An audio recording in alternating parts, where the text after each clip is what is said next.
Hello, everyone, and welcome back to the Poet Speaks podcast, the number one spoken word poetry podcast in the world. Now, our next guest is a man of many talents and accomplishments. He was born and raised in South LA and has used his experiences to become a successful poet, father, pastor, truth teller, and professional in his field. As a 2022 Addy and Webby Award-winning poet, he has made a name for himself in the creative world. He also became a respected poetry coach, helping aspiring poets to develop their skills and share their very unique voices. From camps, conferences in San Diego, comicon, his gift is taking him from stages from Inglewood all the way to Israel.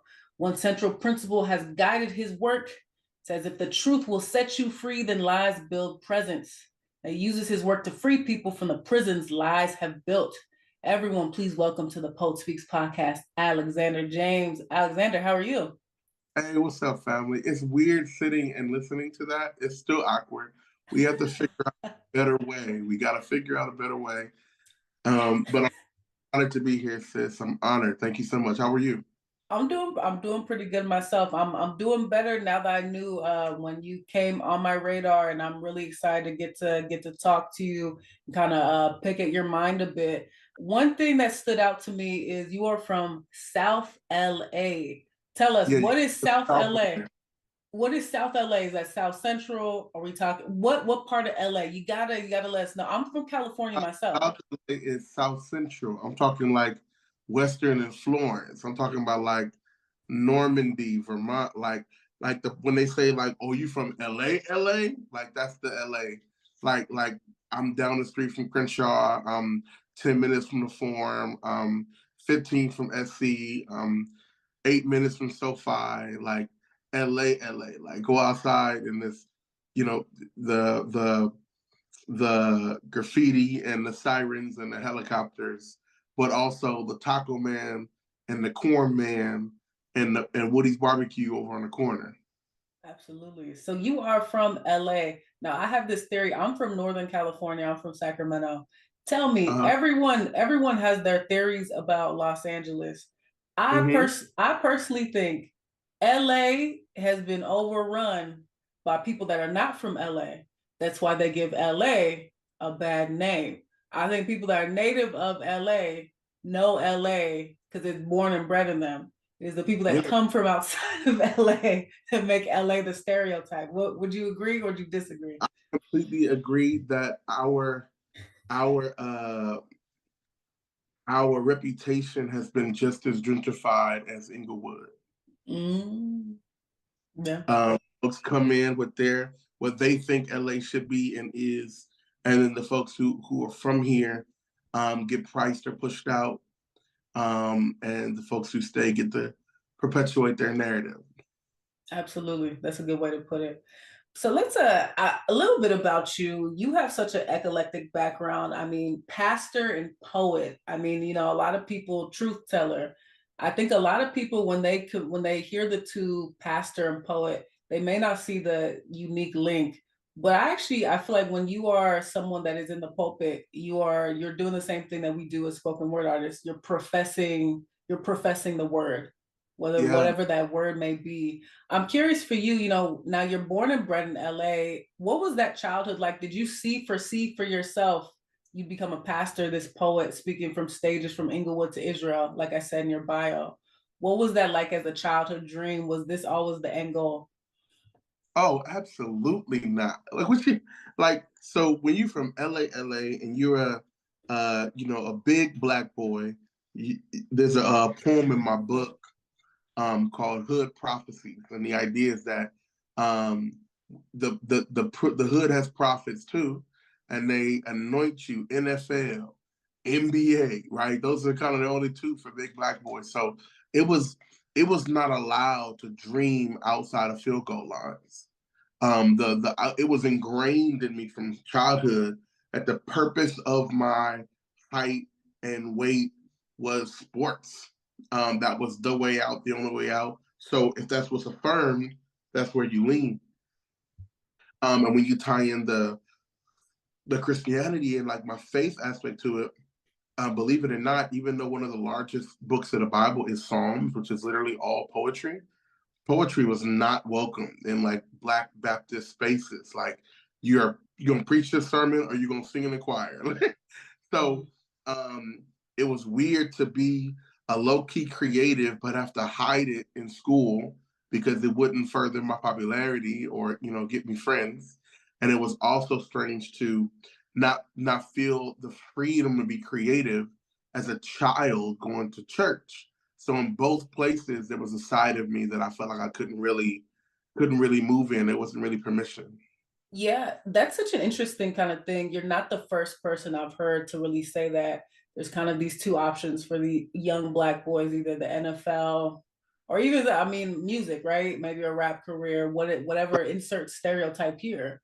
I'm curious then, how did you find poetry, or how did poetry find you kind of being in that environment then where it wasn't necessarily welcomed? Yeah. So, um, my mother and father, biological father, divorced when I was maybe 5 or 6. I'll never forget my mother pulling me, my 2 older brothers, and my younger sister in the front room. And she said, well, kids, your dad is stuck on stupid, right? And we just started laughing because that's funny. But that was her way of contextualizing your father is addicted to drugs and is stealing from the house, and go get your favorite toys, put them in a backpack. We're leaving, we're out. And I didn't realize that some of the anger and the pain from that season showed up in my body. Obviously the body remembers. And whether that trauma showed up for me was actually a debilitating stutter, believe it or not. I'm talking like 5 minutes to say, "Can I have a cookie?" Like it was like bad, like 4 years in speech therapy, bad. But I didn't know that the anger and insecurity and confusion and pain of that season literally tripped up my tongue. So I start high school. It's ninth grade, first week of class, and I'm graduating from my speech therapy. I'm very proud of myself. I finally win speech monopoly. It's a whole thing. All the speech therapy kids know what I'm talking about. And I said, I'm gonna take this speech class and I'm gonna show off. I get to reintroduce myself first week of high school. First week of class was a Wednesday. The teacher gives us assignment to do a false weather report. So we're supposed to say it's raining in Seattle. And sometimes our excitement moves faster than our healing. So Yeah. my hand shoots up and I want to go first. And yo, sis, I stuttered through the whole thing. I mean, just too nervous and excited and all that stuff. But I got through it. Miss Johnson, thin Black teacher, big thick glasses. I remember it like almost yesterday, like she puts her like almost gargoyle fingers on her desk and pushes up and moves her glasses down and says, "Good thing you're big and Black, Mr. James, because you'll never get a job speaking. You can have a seat." And sis, she had no idea how much work I had put in to even be able to do what I did. And she crushed me. And I wish I could tell you and your listeners, like, I said, "No, Miss Johnson, I'm going to be a poet and a preacher and all that." No. Captain of the basketball team, captain of the football team, captain of the room. Because for me, that's what losing looked like. See, I learned that nobody tells you how you can be really good at something that's not your purpose. Yeah. And I ran sports because I was fighting for myself. And it wasn't until a clerical error accidentally puts me in AP English. And I get Miss Jackson, Miss Diane Jackson, gives out this poetry assignment. I'm like, "Sorry, Miss Jackson." I was that kid, right? I'm not poetry assignment. I'm an athlete. She says, "I'm not going to grade any of your work until I get my poem." I'm like, "Are you joking?" Then you get that mid-semester report card. My mother said, just straight F's. I'm like, yo, right? So I'm scared of public speaking, but I'm more scared of my mama. So I run home, write a poem real quick, try to turn it in at the end of class the next day. Miss Jackson goes, "Oh no, Mr. James, you made us wait. You got to read this." She's holding me accountable, holding me up, and had no clue she was making me relive what I was using sports to run from for years. I Yeah. read the poem called Every Poet Should Have. And it was like, what would a poet put in his backpack? And I put courage and freedom and stank, right? Like and just read this poem. And it was the first standing ovation I had ever gotten in my life that didn't have to do with being big, strong, or fast. Wow. And literally, I'm in AP English first semester. It was the first time I had the original thought, Alex, are you smart? Yeah. Are you creative? And I cry. I mean, I just melt right there in class. And she pulls me over and says, I could tell by the way you answer, the way you get questions wrong, that you knew the answer. And I knew there was a mind underneath all those muscles. She said, you're going to write me a poem every month. And I am a professional poet today because of Miss Diane Jackson's AP English class. She rescued me from turning football fields into cemeteries. Wow. I would have been really good at doing something that wasn't my purpose. Wow. That so many gems you're really dropping in that story. I mean, even going back to, you still remember that trauma from, your parental units and that background caused traumatized you into a stutter. I don't think people really analyze their trauma that deeply to Yeah, realize that so many of the behaviors, actions that we have are constituted and made because of these the trauma you're facing, and how that reiterates the body keeps the score, and yep, it manifested itself in a stutter. So the teacher saying that when you read that first poem, you're never gonna make it speaking, and then Miss Johnson, how important do you think that is, when you look back and you recount that story? I'm so curious, yeah. how important for you do you now see it as you can be that light, you can be that Miss Johnson in a young child's life?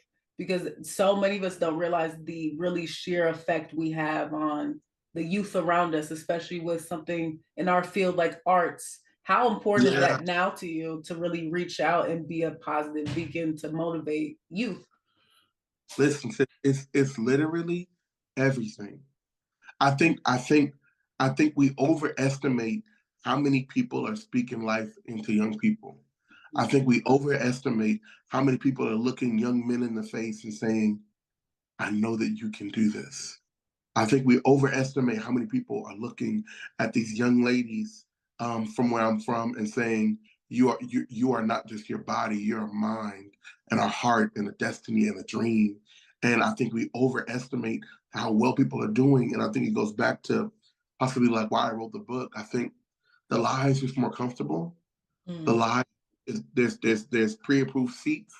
There's like, hey, this is the category you sit in, and it is the courage to say no, that's the truth, and go on this journey of discovery and figuring out who you were, right? So I don't count it a coincidence that I get to be who I am now, but the attempt of the trauma was to trip up my tongue because I've learned for those who have a faith background that the enemy don't waste bullets. What he's attacking is what is the threat to him. So for me, it was I can't let this guy figure out the power of words. I can't let this guy ever get confident with his story. And this story has taken me to 5 continents. It's won me awards. It helped pay for the house that I'm living in. And I'm saying it to say, like, for those of you who are listening, who are in something, about to go through something, just got out of something, like, have the courage to watch where the quote unquote enemy is attacking, because that's probably where your strength is. Absolutely, absolutely. Speaking of that, I'm so curious. You mentioned I love how you said Psalms in the Bible. You had made reference to it's literally poems. That's what the book of Psalms truly is. Tell us a bit about how, your ministry has impacted your work as a poet. Tell us about how that the pulpit, being able to minister, how has that really impacted now your work as a poet? How do you see the two intertwining? What is that experience like for you? Yeah, I think like I'm gonna get in trouble here because this is where folks threaten to take my black card. But Okay. growing up in South LA in black church, I have my teenage angst years, right? Where the whole world is terrible, burn it Hmm. all. And that was my Linkin Park. Like, Linkin Park was like the voice of the voiceless. For me, it was like this really, really powerful, like soft rock, hard rock band. And they were honest about their emotions in their music in a way that didn't necessarily show up in hip hop at the time. Mm. There's a lot of overcoming. It's a lot of like gloss and flaunting now. But Linkin Park will make a whole song about how sad they were. And I'm like, yo, like, I want to explore these emotions too. So when I kind of accepted my calling as a minister, I couldn't see the difference between the effect of a good poem and the effect of a good sermon. I actually found out, standing in front of 3,000 kids at a conference, that I could probably get more work done with a 6-minute poem than I've seen people do with an hour sermon. And I think that's because regardless of age, gender, ethnicity, culture, creed, pain is the same. Mm-hmm. Pain don't care what you look like. Pain don't care your educational level. Pain don't care about your economic level. And if I could write a poem that comes and talks about a pain that you feel, then in that moment we're the same. And now I can do work. So the guide of writing poetry, there's a whole genre of poetry that I would call just like trauma porn, right? Like listen to a terrible thing that happened to me, and I'm gonna just say it melodically. And there's worth to that, I'm sure. But what I would say the biggest influence of ministry is that, hey, I'm gonna acknowledge the scar, I'm gonna acknowledge the pain, and when I can, I'm gonna just sit in it with you and tell you it's gonna be okay.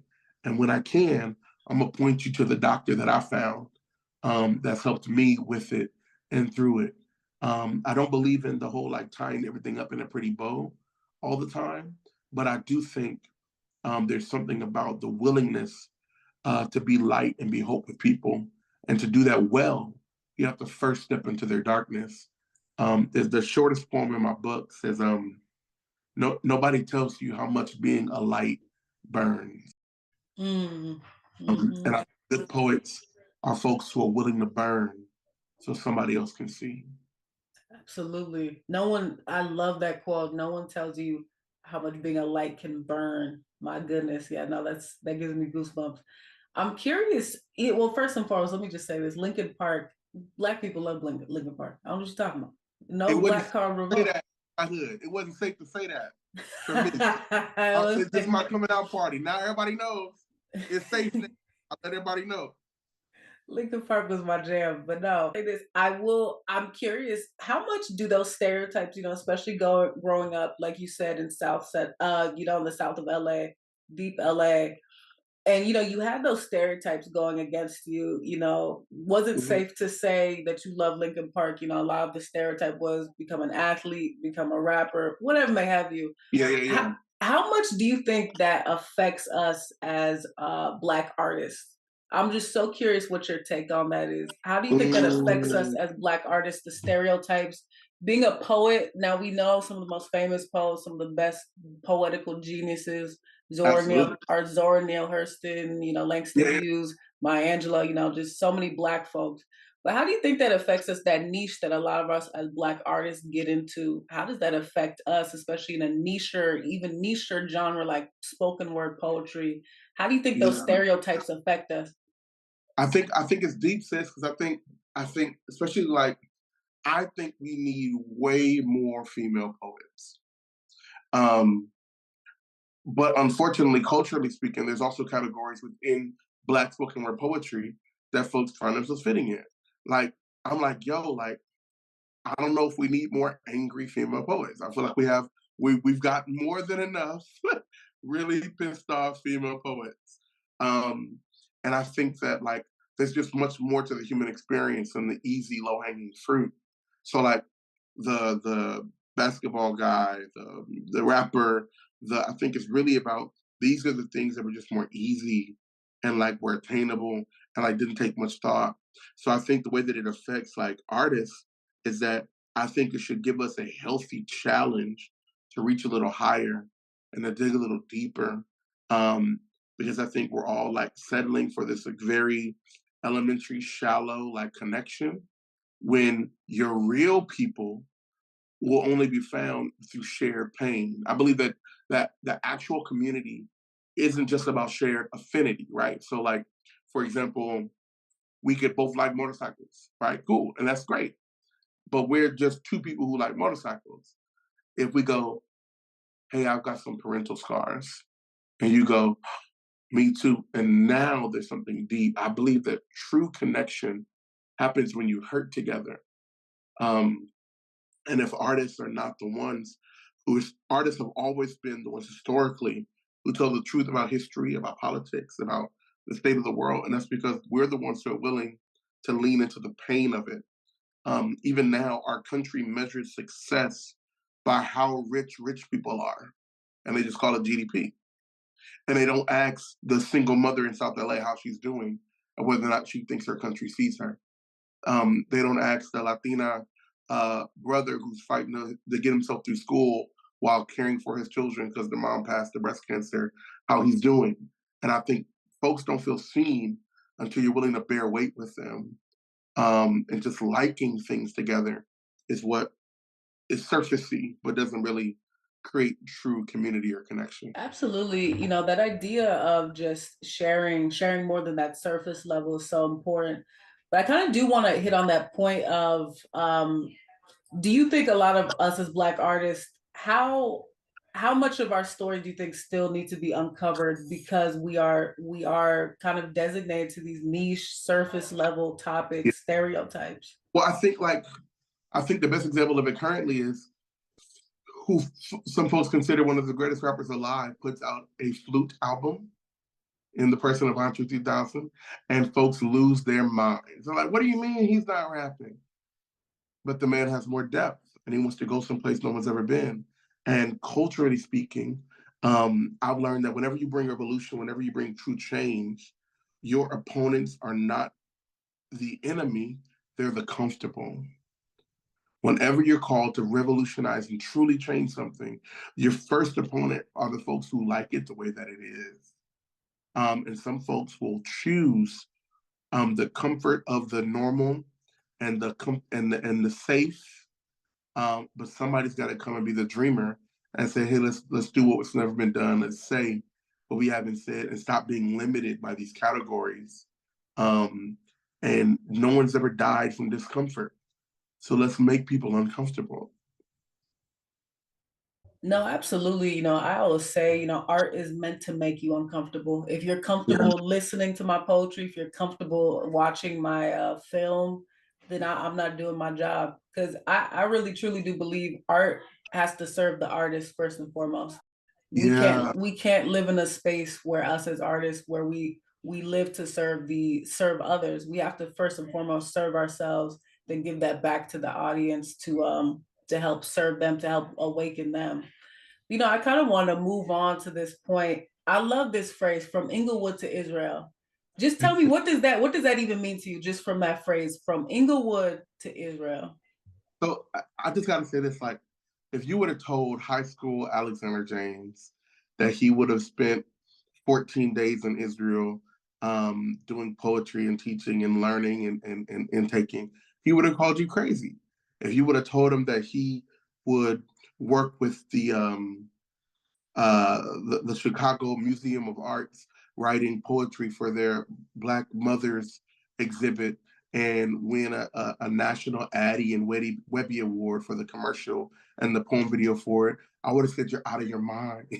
If you would have told me that like I'd be traveling and speaking and teaching other folks to have the courage to find their authentic voice and get out of the choir of comfort as a living, I would have said you were crazy. So whenever I hear that from Inglewood to Israel, I just think that like there is something powerful about testimony ownership, um, about being willing to own your story and not just run from it.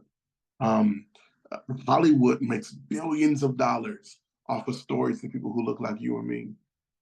Um, and if we would simply own our own, then I believe our 9 to 5s can fund our dreams instead of being the reasons we can't get to them. No, absolutely, absolutely. This idea too of taking your poetry, your identity as a Black man, a pastor, a poet. What is it truly just, I mean, been like to touch the different corners of the globe though?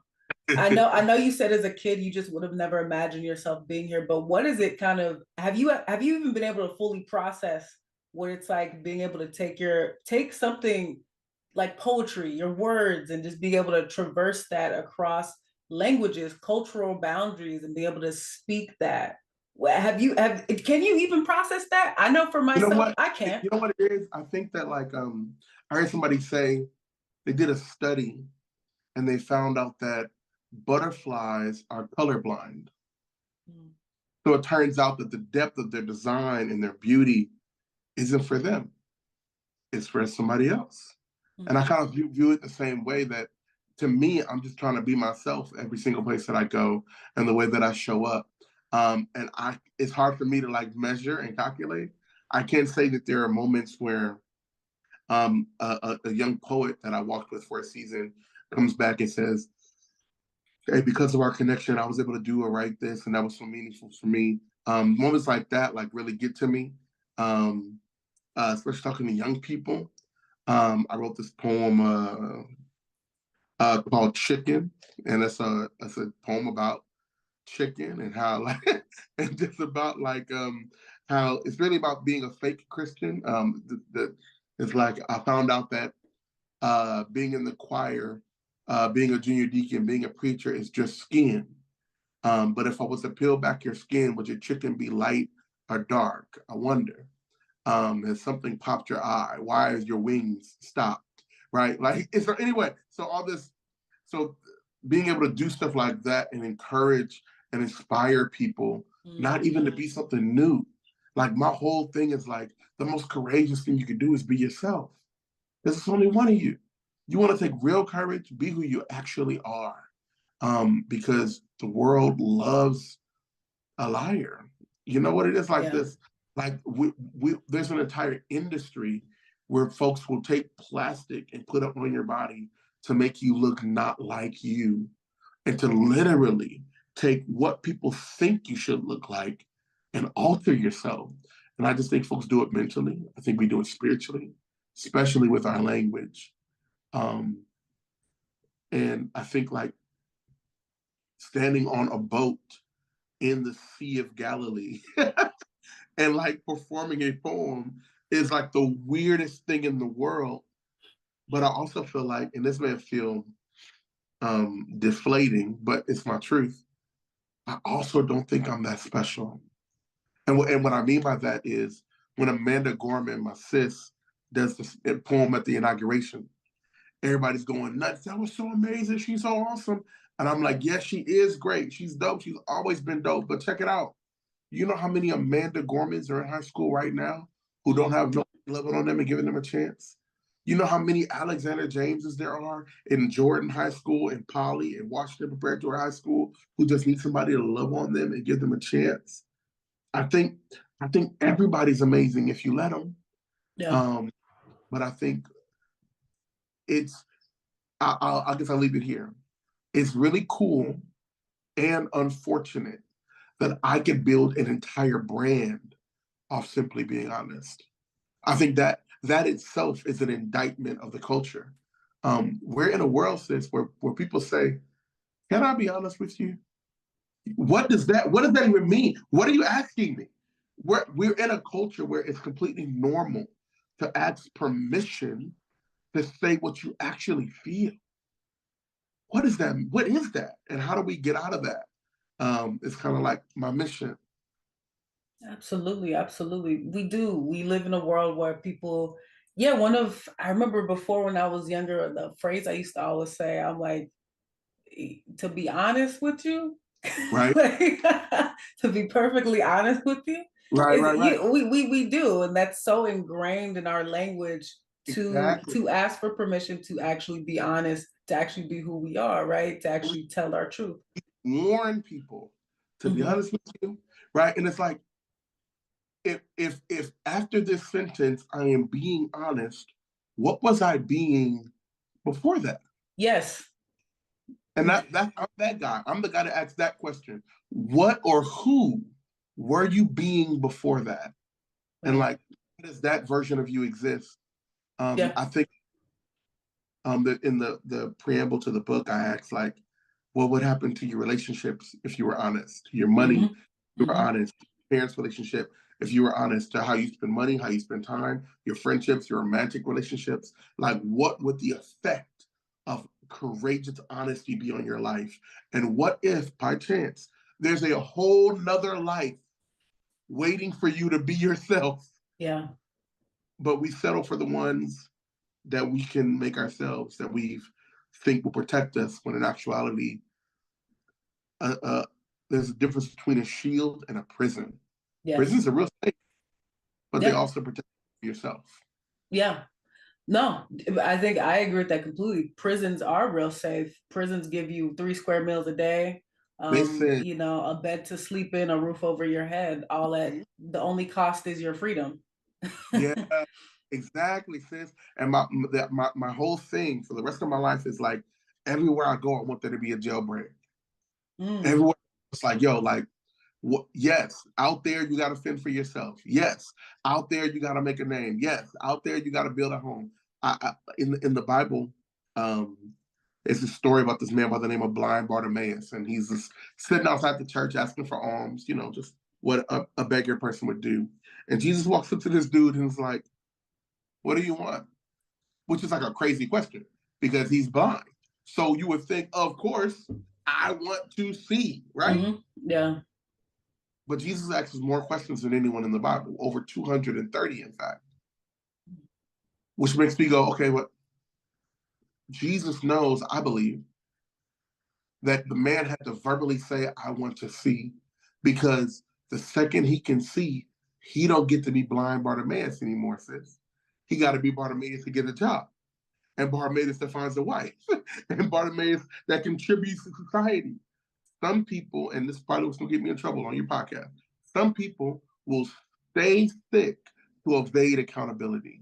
Mm, Some people wow. don't want the expectations of wholeness. See, nobody tells you when you get healed, you become accountable. Mm-hmm. You're healed, it comes with responsibility. As long as I'm sick, I can always blame my sickness. I can always blame what happened to me. I can always blame my trauma. But that line that says, what is it? Trauma not transferred, trauma not transformed is trauma transferred. Mm-hmm. Wow. Yeah. So it stops with me. And yes, that means it's more difficult. And as millennials, we have to do a lot of this. But like some stuff gotta stop with us so that the next generation not even can be special or amazing, but can be themselves. That's my Absolutely. Absolutely. No, I love that. God, dropping gems right there. I really, really love that. That mentality. That really brings me to the principle that you have in your bio that I actually read. I want to reread it to you. uh-huh. If the truth will set you free, then lies build presence. Explain to us, what does that mean? Yeah, so um pain is an invitation. It invites you to change positions, choices, or ideology. I stood in front of that speech class and stutter all the way through my presentation. And a person who pain itself had invited out of being a kind, encouraging, supportive teacher, then shared her invitation with me. You'll never be a teacher. I'll tell the coach he has a new athlete. I didn't really like sports, but sports got me attention. Sports Mm, got me applause. It got me accolades. So I pretended to be a diehard athlete because I had a social and emotional need that wasn't being met. So I built this entire life, personality, uh, wardrobe. It's like yeah, sports equipment are cheap. And I built this yeah. entire life, but it was all just a costume. And if the truth sets you free, then the prison that I built was this diehard, gun throw, jockstrap athlete. The Mm, hoo-ah, like walking around the school with a tank top on and just like, I'm Mr. Buff Guy.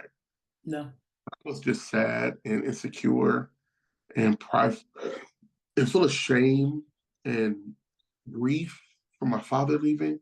And I just painted over that with talent and skill. I don't know if this is normal in other cultures, but in LA Black church culture, as long as you have really pretty fruit, nobody checks the roots. Yes. Mm-hmm. So the way that also showed up for me in like church is I was like, I wanted to pray for everybody, and I'll lead the song, and I'll do the little sermon, and I hid in the spotlight. Because I realized as long as it looked like I was doing what they wanted me to do, nobody would ever ask me how I actually felt. And I had turned my own life into a prison, because I was saying what I thought other folks wanted to hear and not my actual voice. So when I say that the truth will set you free, then lies build prisons, I'm saying that like, if you are a believer, the Bible says that God formed you in your mother's womb and he knit you together and gave you purpose and gifting and anointing and destiny. And if that's the case, that like there's one of you that God made, and then there's a version of you that trauma made. And the version of you that trauma made can probably get your bills paid. It can probably find you a mate. It could probably get you a nice house with a picket fence. And then there's this other version of you that goes on this grand adventure and becomes exactly who you were destined to be. And giants fall, and Jericho's walls get out the way, and worlds are transformed. But you get to pick which one you're going to be. One of them has purpose and anointing and destiny, and the other one is safe. So when I say like, the truth will set you free, I want to invite people into the journey of becoming themselves. But you can't go anywhere unless you leave where you are. And for some people, that where is a who. Whew. Okay, let me say it right. If the truth will set you free, then lies build prisons. Man, I really do resonate with that quote, Alexander, because I really do. I definitely vibe with you on that. This idea of, I've even faced this in my own life very recently. It's easier to go a certain route, but I taking the long way, I feel so much better. I took the long Yeah, way to get to where I was meant to be, and I feel because I can still have my integrity intact. I still can yeah. hold my head up, held up high, and I don't think people really are as honest with themselves about that. That when you go in that purposeful route, walk that way, the road less traveled, if you will, it is the Yeah. long route. You're gonna sacrifice some things. You're gonna lose some people along the way, but the fruit that you bear will be so much more sweeter. I I really do mean, believe that. we talked about butterflies earlier. I found out that when butterflies are in their cocoon, they actually melt down to like soup. They become like this like DNA soup. They literally liquefy completely before becoming a butterfly. Wow. And what it tells me is that there is to get to your butterfly stage, you have to be willing to find yourself a safe space where you can deconstruct. Yeah. There's Yeah. tearing down that must happen before this version of you breaks free. But if we are too in love with the safety and comfort created in our larva stage, then some folks who are born to fly will settle for crawling. Um, and let me be clear, like I say it like it's easy, it ravaged my friendships, ravaged my relationships, because I had to come to grips that I hadn't been myself with them, and I had to go to people and apologize that I've been performing for you and you don't even actually know who I am. And Yeah. that mug is hard. But can I tell you, going on, me and my wife just celebrated 9 years. We have 3 boys, 5, 7, and 3. We have a little girl on the way. We lost Emmanuel, our fourth son, last year in April. But the friendships, the relationships, the intimacy that I have now is worth everything. I have folks who deeply know me. I don't have many friends who go, "Hey man, what's your next event?" I have friends who go, "How's your wife?" Yeah. Yeah. Ooh, yeah. And it's a difference. It's a difference that folks who aren't around you because of your ability, but who love you because of your identity. Yeah. And that means you have to do the work of forming those relationships. Absolutely. Ooh, you spin that one. Amen. You really are spinning right now. Now that is such a beautiful thing. And thank you for sharing that. And I really yeah, I think a lot of people can vibe with that. And a lot of people will resonate with that message. You know, how can we truly be our true selves? How can we really form those bonds?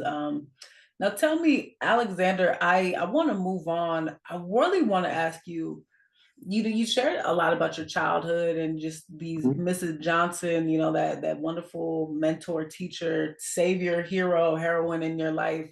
Tell me, was there a moment in your life, whether it be childhood, adulthood, where it snapped for you? It's something that a moment, a Kodak moment that you remember where you knew, okay, I'm a writer. Was there a moment? Was it the classroom, like you had shared that story with presenting that, or was it something later that just hit you? I'm a writer. It's go time. I need to go. Yeah, so there is. There is. Out here in LA, one of the most famous open mic spots is called the Poetry Lounge. It happens in the Greenhouse Theater on Fairfax or Fairfax High. It's just a legendary like spoken word space. Like Shihan, the first spoken word poet to go gold on with a spoken word album. He like is one of the hosts. It's a legendary poetry spot. And poetry was still a thing I kind of played with and was like, oh, this is cool. And a bunch of friends of mine went, and it was hosted by this poet named Poetry. I mean, just another legendary LA poet. And I go to the bathroom, and while I'm gone, my friends put my name on the open mic list. Wow. We were just there to consume and enjoy and be entertained. And I come back, and Poetry, who's the host, who's kind of comical, stands up and says, next up, we got, oh boy, okay. Where's Alexander James? I go, yo, what did y'all do? So there, the crowd starts clapping, and I walk on stage. He says, yo, so it looks like your friend signed you up. I said, yeah. He says, but they put something on here. It says, give him a subject and he could freestyle poetry about anything. He said, listen, man, I heard of freestyle rap. I ain't never heard of freestyle poetry. Are they telling the truth? He said, listen, like, you look like a good Christian. Don't give me that fake humility stuff. Like, can you do this? I said, yeah. He said, okay, here we go. And he goes to the crowd for them to start shouting subjects out. And they're like, fire hydrants, superheroes. And somebody said, Roscoe's Chicken and Waffle. He goes, yep. I need a Roscoe's Chicken and Waffle poem. You got 15 seconds. Go get your mind right. Come back. He comes back. And I freestyled this 1.5-minute poem about going to Roscoe's and ordering a sunrise and getting the number 13, succulent breast. And I'm so grateful that Obama was special and like, but water only by. I just do this whole poetry thing, and the room goes nuts. And it was this moment I was like, this is who I am. No. And I never forget Poetry on stage looks at me and says, you have a gift. He said, you got to cultivate it. You got to protect it. He said, but you have a gift like one I've never seen.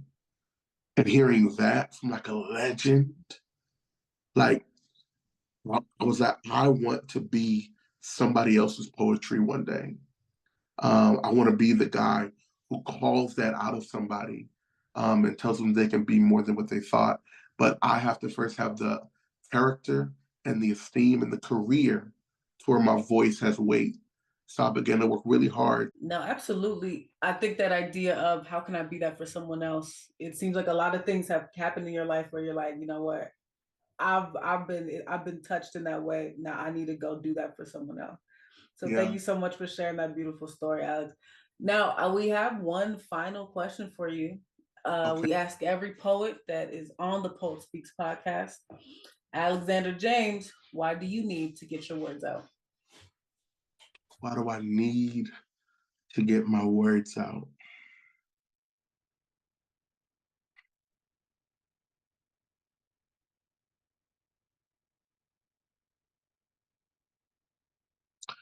Dr. Cornel West, who I had the privilege of opening for at the Pepperdine Distinguished Speakers Series. He always has this famous quote that says, the job of the artist is to comfort the disturbed and to disturb the comfortable. I think that when I wrote my book, I took it to, I won't say the name, I took it to this very big Christian publisher. And they said, oh, we love all this poetry about religion and the Bible. They said, but this social justice stuff, like, and they're like, the stuff about being Black in America, like, can we put that in a different book? I said, no, I'm good, peace. I took the manuscript to a very big secular publisher. And they were like, oh, we love your social justice stuff and talk about being Black and being a dad and loving your wife. But all this Bible stuff, can you take that stuff out? And I found myself in the middle where both groups literally wanted me to do the opposite of the name of the book. And I found Mama's Kitchen Press and Kamari Carter Hawkins. And she said, hey, I want you to just be your voice. And I'll take both sides of you. Because I think, to answer your question directly, I have to get my words out because I know they're not just mine. I know there's tons of young people of color who wish they could say what I can say. And if I have to be the spark, the flint that sparks something in them, then I'm willing to do it. And I've seen what happens when people are silent about pain. I think it was maybe it was Zora Neale Hurston who said, if you are quiet about your pain, they'll kill you and say you liked it. So I want to be the guy that if you step on me, I'm gonna say ouch. And then I'm gonna write a poem about the size of your boot and the color it was. So everyone can know it was you. Because I think that before we can start pointing out the external causes of pain, we have to first call out the boot that we put on our own necks. So we can finally be free. I think the biggest bully people deal with is themselves. So this book and my words are really about, I want y'all to hear my courageous, honest, terrifying truths about being married, about being Black, about being a dad, how I'm still insecure, even 10 years into marriage, because I know there's other folks who have the same feelings and they just need to get permission to say, me too. Absolutely. Absolutely. Mr. Alexander James, everyone. Well, you know what? You have dropped so many gems tonight as we record. And, this has been, I feel like, for a lot of folks listening, going to change a lot of minds, hearts, and really speaking to a lot of folks. So we give you a big, big round of applause and a big thank you for being a guest on the Poet Speaks podcast. Thank you for the space and the time. It's a genuine privilege to be here with you. Thank you. So Alex, before we go, drop your socials, drop your Webby, drop your website, drop anything that you got for us and tell us what's 2024 looking for your writing and beyond. Got it. So my very first debut book of poetry, Just Be Honest, A Poetic Invitation to Liberation, comes out April 13th this year, 2024. You can pre-order your copy now at IamAlexanderJames.com or MamasKitchenPress.com. Book tour will probably start this summer. I'm gonna hit all of Cali first, and then maybe in the fall I'll hit the East Coast. You can follow me on Instagram at the letter B in the word honest _. We have the surprise we're going to roll out tomorrow that we're going to be making 50 exclusive hardcover copies of the book for folks who want to get like their special version and want to show that I'm down for real. And that'll come out in a special pack that'll come out this Friday. But that'll also be on IamAlexanderJames.com. So yeah, I'm a poet, but before that, I'm a husband, I'm a dad, I'm a brother. No matter where you're listening to this podcast, no matter the streaming service, YouTube, all that good stuff, His details will be in the detail box below. All right, Mr. James, thank you so much for being an amazing guest on the Poet Speaks podcast. I appreciate you, sis. You have an excellent day. Absolutely. And for everyone at home, go ahead and check out all of Alexander's amazing things. Everyone, check out the Poet Speaks podcast. We'll talk to you soon. Bye, everyone. Peace.